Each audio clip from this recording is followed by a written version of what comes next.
pembelajaran tentang sistem pencernaan manusia. Sebelum masuk pada materi, mari terlebih dahulu untuk kita saling mengenal. Karena kata orang, tak kenal maka tak sayang.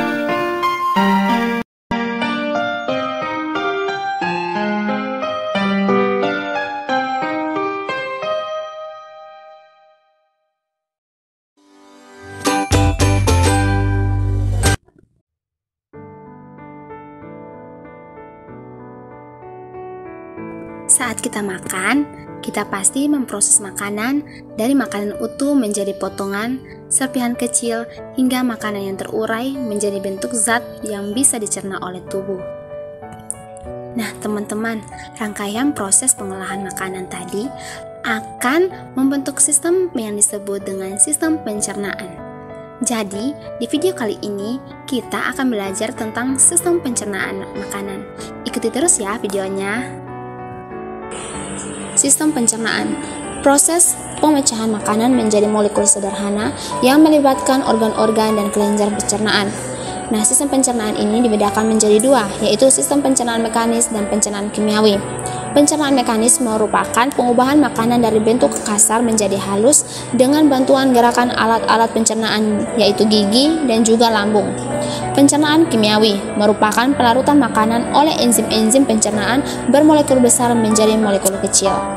Saluran pencernaan merupakan saluran yang memproses makanan dengan pengunyahan, penelanan, dan juga pencampuran. Yang kedua, kelenjar pencernaan, di mana alat pencernaan yang dapat menghasilkan enzim-enzim untuk pencernaan kimiawi. Berikutnya ada alat-alat pencernaan manusia, di mana rongga mulut, kelenjar ludah, esofagus, hati, lambung, usus besar, usus halus, appendix, dan juga anus. Kita mulai dari rongga mulut. Di dalam rongga mulut terjadi pencernaan makanan secara mekanis dan kimiawi. Mulut terdiri dari bagian-bagian berikut. Ada langit-langit, uvula atau daging yang menempel di langit-langit, tonsil atau amandel, lidah, gigi geraham atau molar ketiga, 2 dan 1, premolar kedua dan 1, gigi seri atau incisivus sentral dan lateral, dan gigi taring atau plus. Jadi, bagian-bagian dalam rongga mulut dapat dikelompokkan menjadi gigi, lidah, dan kelenjar ludah. Bagian mulut yang pertama yaitu gigi. Gigi merupakan alat pencernaan mekanis yang berfungsi memotong makanan menjadi potongan-potongan yang lebih kecil sehingga enzim-enzim pencernaan dapat mencerna makanan dengan lebih cepat dan efisien. Berdasarkan bentuknya, gigi manusia terdiri dari gigi seri yang berfungsi untuk memotong makanan, gigi taring untuk mengoyak dan merobek makanan, gigi geraham, premolar dan molar untuk mengunyah makanan. Bagian mulut berikutnya adalah lidah.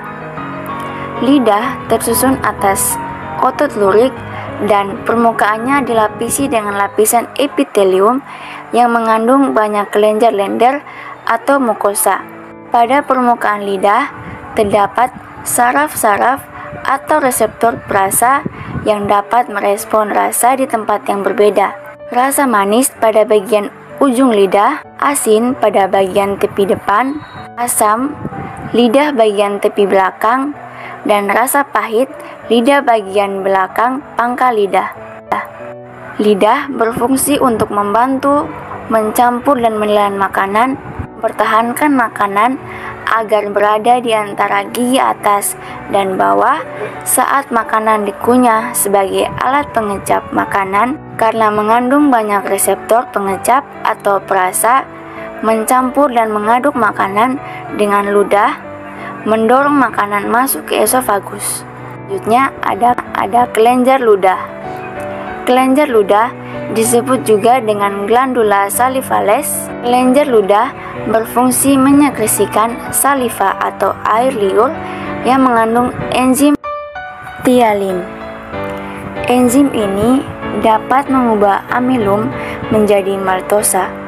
Air liur berfungsi untuk membasahi makanan, mencegah mulut dari kekeringan, membunuh mikroorganisme, dan bertindak sebagai buffer atau penyangga pH lebih kurang 25 cm yang berfungsi sebagai jalan makanan dari mulut menuju lambung. Pada bagian saluran pencernaan, bagian atas terdapat faring atau rongga TK. Faring merupakan daerah percabangan menuju rongga hidung, kerongkongan, dan tenggorokan.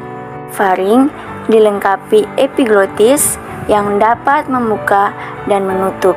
Dalam keadaan biasa, epiglotis akan selalu terbuka. Ketika makanan masuk, epiglotis menutup faring sehingga makanan masuk ke dalam kerongkongan. Organ pencernaan selanjutnya yaitu lambung. Lambung atau ventriculus adalah kantung makanan pada saluran pencernaan yang terletak di sebelah kiri rongga perut. Di dalam lambung terjadi pencernaan secara mekanis dan kimiawi. Lambung sendiri terdiri atas 3 bagian, yaitu bagian atas kardia, bagian tengah yang membulat fundus, dan bagian bawah pilorus. Lambung memiliki struktur sebagai berikut. Kardiak, bagian lambung atas dekat jantung. Fundus, bagian lambung tengah yang membulat. Pilorus, lambung bawah dekat usus. Rugae adalah membran mukosa berbentuk lekuk-lekuk yang berfungsi melindungi dinding lambung dari abrasi asam lambung.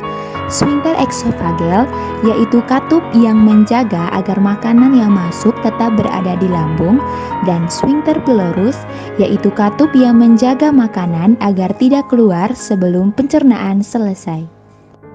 Seperti yang sudah kita bahas sebelumnya, bahwa pada lambung terjadi pencernaan secara mekanis dan kimiawi. Pencernaan secara mekanis terjadi karena adanya gerakan peristaltik akibat kontraksi otot lambung yang mengakibatkan bolus tercampur dan teraduk menjadi bubur atau kim. Sedangkan proses secara kimiawi terjadi dengan bantuan getah lambung yang dihasilkan oleh kelenjar yang terletak di dinding lambung di bawah fundus. Dinding lambung mengandung sel-sel kelenjar yang berfungsi untuk menghasilkan getah lambung. Getah lambung menghasilkan zat-zat berikut. Yang pertama, asam lambung atau HCl, yang berfungsi mematikan bakteri yang ada dalam makanan, mengubah sifat protein dan mengaktifkan enzim pepsinogen menjadi pepsin. Zat kedua yaitu enzim pepsin yang berfungsi merombak protein menjadi pepton. Zat ketiga, enzim renin yang berfungsi mengaktifkan kaseinogen menjadi kasein. Dan yang terakhir, hormon gastrin yang berfungsi merangsang sekresi getah lambung. Organ pencernaan yang keempat yaitu usus halus. Usus halus merupakan organ pencernaan berbentuk lekuk-lekuk dengan panjang 6-8 meter dan lebar 25 mm. Pada usus halus terjadi pencernaan secara kimiawi. Usus halus sendiri terbagi menjadi 3 bagian, yaitu yang pertama duodenum atau usus 12 jari, jejunum atau usus kosong, dan ileum, usus penyerapan. Fungsi duodenum yang paling utama adalah penyerapan mineral, vitamin, dan nutrisi lainnya pada makanan. Sedangkan jejunum yaitu berfungsi menyerap gula, asam amino, dan asam lemak. Yang terakhir yaitu ileum atau usus penyerapan merupakan bagian akhir dari usus halus dengan fungsi menyerap zat gizi yang tidak terserap dengan baik oleh duodenum maupun jejunum. Organ pencernaan yang kelima yaitu usus besar atau kolon. Nah, usus besar atau kolon ini memiliki panjang lebih kurang 1 meter yang terdiri atas kolon ascendens, kolon transversum, dan kolon descendens.